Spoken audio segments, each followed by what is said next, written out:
ಕಿರುತೆರೆಯಲ್ಲಿ ಪ್ರಸಾರವಾಗ್ತಿರುವಂತಹ ಲಕ್ಷ್ಮೀ ನಿವಾಸ ಧಾರಾವಾಹಿ ನಿರ್ಮಾಣಕ್ಕೆ ಹಣವನ್ನು ಪಡೆದು ವಂಚನೆ ಮಾಡಿದ ವಿಚಾರವಾಗಿ ಸೀರಿಯಲ್ ನಟ ನಟಿಯರ ವಿರುದ್ಧ ಎಫ್ಐಆರ್ ದಾಖಲಾಗಿದೆ.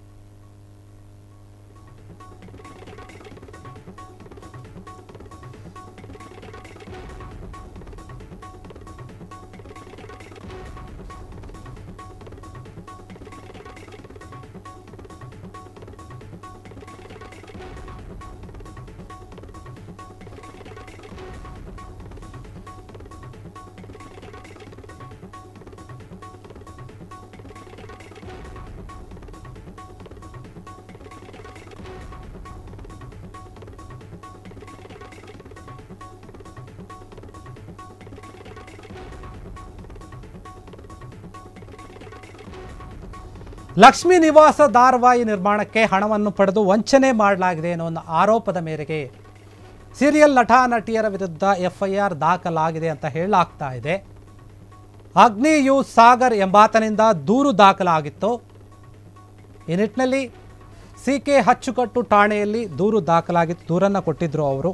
ಇದಕ್ಕೆ ಸಂಬಂಧಪಟ್ಟಂಗೆ ನಟ ಸತ್ಯ ಮತ್ತು ನಟಿ ನಿರ್ಮಲಾ ದಂಪತಿ ವಿರುದ್ಧ ಈಗ ಎಫ್ಐಆರ್ ದಾಖಲಾಗಿರುವಂಥದ್ದು.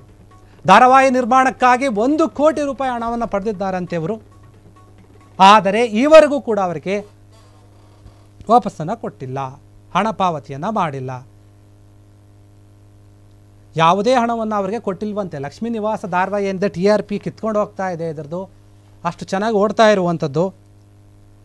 ಆದರೆ ಇಂತಹ ಒಂದು ಧಾರಾವಾಹಿಗೆ ಒಳ್ಳೆಯ ಹೆಸರಿತ್ತು ಇಷ್ಟು ದಿನ. ಆದರೆ ಈಗ ಈ ಒಂದು ಸೀರಿಯಲಲ್ಲಿರುವಂತಹ ಒಂದು ಕೆಲವರ ಮೇಲೆ ಏನು ಎಫ್ಐಆರ್ ದಾಖಲಾಗಿದೆ, ಆ ವಿಚಾರವಾಗಿ ಇದಕ್ಕೆ ಏನಾದರೂ ಕೆಟ್ಟ ಹೆಸರು ಬರ್ಬೋದಾ, TRPಯಲ್ಲಿ ಕಡಿಮೆ ಆಗ್ಬೋದಾ ಗೊತ್ತಿಲ್ಲ. ಆದರೆ ಈಗ ಸದ್ಯಕ್ಕೆ ಇರುವಂಥದ್ದು ಏನಂದರೆ, ಈ ಧಾರಾವಾಹಿಗೆ ಸಂಬಂಧಪಟ್ಟಂತೆ ನಿರ್ಮಾಣ ಮಾಡೋಕ್ಕೆ ಹಣವನ್ನು ಪಡೆದು ವಂಚನೆ ಮಾಡಿದೆ ಅನ್ನುವಂಥ ಆರೋಪದ ಮೇಲೆ ಸೀರಿಯಲ್ ನಟ ನಟಿಯರ ವಿರುದ್ಧ ಎಫ್ಐಆರ್ ದಾಖಲಾಗಿದೆ.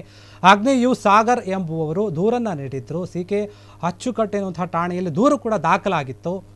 ನಟ ಸತ್ಯ ಮತ್ತು ನಟಿ ನಿರ್ಮಲಾ ದಂಪತಿ ವಿರುದ್ಧ ಎಫ್ಐಆರ್ ಈಗ ದಾಖಲಾಗಿದೆ. ಈ ಒಂದು ವಿಚಾರಕ್ಕೆ ಸಂಬಂಧಪಟ್ಟಂತೆ ಧಾರಾವಾಹಿ ನಿರ್ಮಾಣಕ್ಕಾಗಿ ಇವರು 1 ಕೋಟಿಯನ್ನು ಪಡೆದಿದ್ರಂತೆ. ಆದರೆ ಇದುವರೆಗೂ ಕೂಡ 1 ಕೋಟಿ ರೂಪಾಯಿ ಹಣವನ್ನು ಪಡೆದಿದ್ರು. ಆದರೆ ಇದುವರೆಗೂ ಯಾವುದೇ ರೀತಿಯ ಹಣವನ್ನು ಇವರು ಪಾವತಿಸಿಲ್ಲ ಅಂತ ಹೇಳಿ ಅವರ ಮೇಲೆ ಒಂದು ಎಫ್ಐಆರ್ ಈಗ ದಾಖಲಾಗಿರುವಂಥದ್ದು. ಕ್ಷಣ ಕ್ಷಣದ ಸುದ್ದಿಗಳಿಗಾಗಿ ಫ್ರೀಡಂ ಟಿವಿ ಸಬ್ಸ್ಕ್ರೈಬ್ ಮಾಡಿ, ಲೈಕ್ ಮಾಡಿ ಹಾಗೂ ಫಾಲೋ ಮಾಡಿ. ಹೊಸ ಸುದ್ದಿಗಳ ನೋಟಿಫಿಕೇಶನ್ಗಾಗಿ ಬೆಲ್ ಐಕಾನ್ ಮೇಲೆ ಕ್ಲಿಕ್ ಮಾಡಿ.